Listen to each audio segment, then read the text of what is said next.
স্বনির্ভর গোষ্ঠীর পাশাপাশি ক্ষুদ্র এবং মাঝারি শিল্প উদ্যোগীদের পরিষেবা প্রদানের লক্ষ্যে শুরু হলো এমএসএমই ক্যাম্প। জলপাইগুড়ি পৌরসভার উদ্যোগে দিনবাজার সুপার মার্কেটে সোমবার থেকে শুরু হওয়া ক্যাম্প চলবে আগামী 14 ডিসেম্বর পর্যন্ত। এই দিনে ক্যাম্পের উদ্বোধন করেছেন পৌরসভা চেয়ারম্যান পাপিয়া পাল। উপস্থিত ছিলেন পৌরসভা এক্সিকিউটিভ অফিসার দেবদুলাল পাত্র, চেয়ারম্যান ইন কাউন্সিলের সদস্য স্বরূপ মণ্ডল ছাড়াও পৌরসভার অন্যান্য আধিকারিক, কাউন্সিলর এবং ব্যবসায়ী সংগঠনের প্রতিনিধিরা।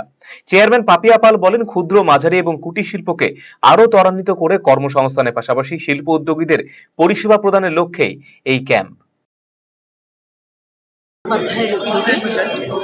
এমএসএমই ক্যাম্প গত বছরের ন্যায় এবারও ডিসেম্বর মাসকে বেছে নেওয়া হয়েছে। এই শিবির অনুষ্ঠিত হচ্ছে সারা রাজ্য জুড়ে, প্রতিটি জেলায় যেমন হচ্ছে, প্রতিটি ব্লকে যেমন হচ্ছে এবং গ্রামাঞ্চলেও হচ্ছে। সেই সাথে জলপাইগুড়ি পৌরসভা আজকে দিনবাজার আমাদের যে মার্কেট কমপ্লেক্সটি রয়েছে তার গ্রাউন্ড ফ্লোরে আমাদের এই এমএসএমই ক্যাম্পটি অনুষ্ঠিত হচ্ছে।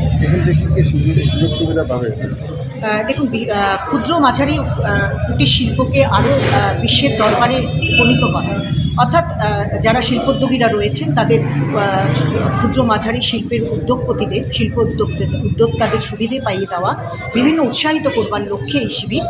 তারা এই ক্যাম্প থেকে বিভিন্ন ধরনের কর্মসংস্থানের ক্ষেত্রে যে শিবির অনুষ্ঠিত হয়, বিভিন্ন ট্রেনিংয়ের ব্যবস্থা যেমন থাকে, ঠিক তেমনি এখানে ব্যাংকের সুবিধা যেমন তারা পাবে।